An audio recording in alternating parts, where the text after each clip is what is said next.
চিহ্ন থেকে আমরা একটি গোলাপ আঁকবো। কিভাবে দেখে শিখে নিন ভিডিওটি।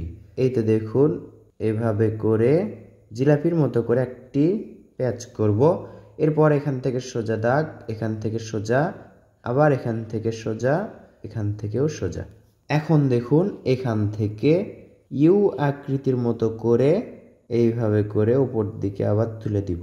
এবার এখান থেকে এই দাগ থেকে এভাবে একটু ভাঁজ করে এটার সাথে মিলে দিব। এটা চাইলে এভাবে ডাবল করে দিতে পারি।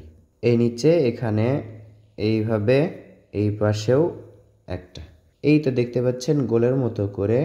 এরপর এখানে একটু কাটা কাটার মতো করে, আবার এখানে এই তো।